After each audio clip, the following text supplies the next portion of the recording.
So we're going to We're bring nice. in featured artist of the night from Quebec City, which is, I learned, sort of in the middle of Canada and somewhere in Quebec. But other than that, I'm not really sure where it is. Is Canada a state or what is that? No, I'm kidding. I saw some video the other day where they were doing like citizen questions.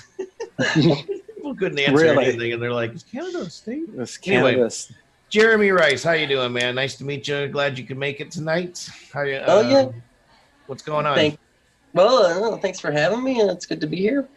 Yeah. So this is when I tell you to kind of tell us who you are and what you're doing here, and a little bit about Ariane, and then we'll take a little listen to it. Come back, get deeper with Dave. Yeah, sure. Okay, so I'm a songwriter, a composer. I've been doing it for a long while now, and I'm just putting out this new record. It's called The Legendary Jeremy Rice and the Legendary Fist of Takenau. Legendary Fist of Takenau. Yeah. So anyway, we kind of decided to put out the single of this Ariane ahead of time to kind of get some kind of buzz going. So by the time the record came out, there might be some talk already. Yeah, the record comes out October 12th. Nice. And yeah, I'm very excited about it. Sweet. So we're going to be talking about it. We're going to take a listen first, and we're going to come back, get deeper with Dave. Let us know what you think in the comments. Share this video out. We'll be right back.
Kind of like a jazz, rock, pop, fusion type of flavor going on there. Hard to classify that song. You know, I was trying to think of a reference. For some reason, Elvis Costello kept popping into my head. Is he an influence? Is he cross your mind in your songwriting career? Yeah, I mean, it's funny that because it's not something I would have ever thought of, but I do really dig. I always found he's a very interesting songwriter, but it didn't really dawn on me. But it's true though.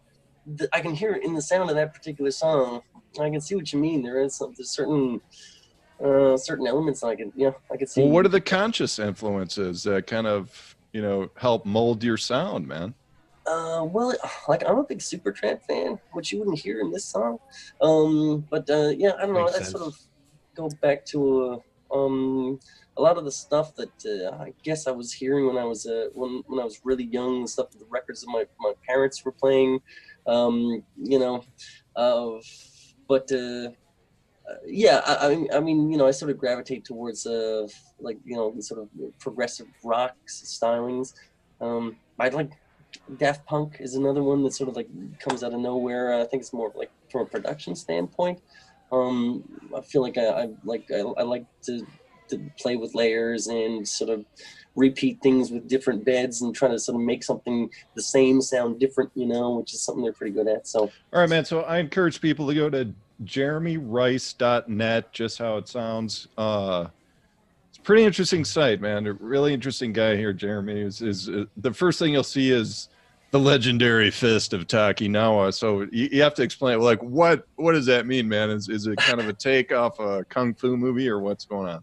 yeah, I mean that's basically it. Like there's a song. The title track is like this sort of big epic number that I just like I wrote the music ahead of time, and then you know it just seemed like okay, this wants some sort of large you know theme, something larger than life.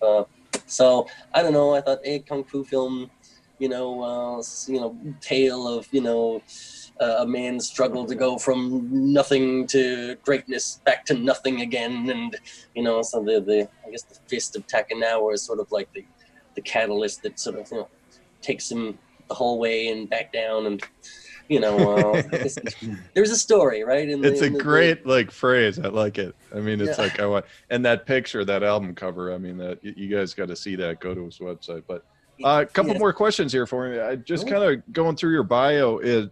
Like you played with some other groups. Like it seems like you've had these little stints with these other music projects in the past. I'm not talking about your TV stuff. Just like in terms of a band. So you reach this point and to now where it's like, you know what, it's just Jeremy Rice, and that's kind of what you go by. I mean, how did you kind of reach that point, and why? Yeah, I don't know. Guess I was always kind of hiding behind. Hiding isn't the right word, but like you know, I guess in a way, like having a band is sort of maybe it's easier to brand, you know. And I don't know. I always kind of thought that in my mind, I sort of wanted to work with the image of a band, I suppose. I mean, do you think it was time to like take the lead just in your career, where it's just like, you know what, I think I'd like to kind of lead a project? Well, I guess the thing is that I've always kind of led the projects. Like the Times is basically I mean, you know, as different musicians, but I mean, I wrote all the songs and I pretty much played the same role as I do in Jeremy Rice band, like with the sellouts and with the, you know, like the time score and whatever. So it's sort of it's kind of, I don't want to say it's the same thing because like, I guess each one of these projects kind of had their own unique sound and I was sort of like striving for, whereby this is, you know, was an opportunity for me to go in a, you know, fairly different direction and kind of try to reinvent myself in it. Yeah. I mean, and here yet another direction. I mean, you're a super creative guy. I really want people to go to your website. There's another section just music for TV, film, and games. And just going through the list here, there's all these like, you know, short films, full length films, games, like all this stuff. I haven't listened to it, so You'd need hours. You'd need. Yeah. oh, I'm sure, but in terms of like the scoring stuff, do you, when you go project to project like this, do you just basically like reboot your brain and like leave everything else in the past? It's like, all right, I'm doing a children's movie now. It's like, okay, it's like, all right, now I'm going to kind of score a kid's movie coming from the song we just heard. It's just like a sharp left turn. Yeah, talk about that.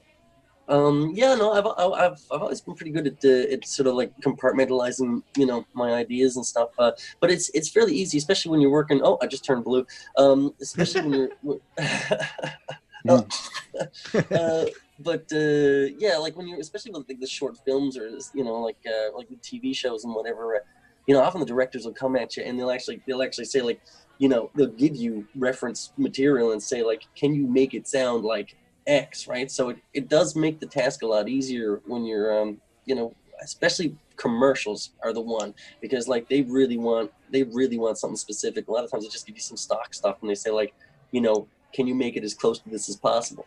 Which is weird because like, you know, the challenge then is not jumping from one thing to another. It's actually, you know, emulating this thing without copying, and it's like Right. that's a bit of a challenge, right? Yeah, Rob's shaking his head. He knows what's up. But yeah, Jeremy, we got to move on, man. So once again, it's jeremyrice.net. Go check out his website. Look at all his crazy artistic projects. and I think you'll have a good time. It'll take up your entire Saturday. But anyway, have a great night, Jeremy. Pleasure you, meeting guys. you, man. Same here. Same here.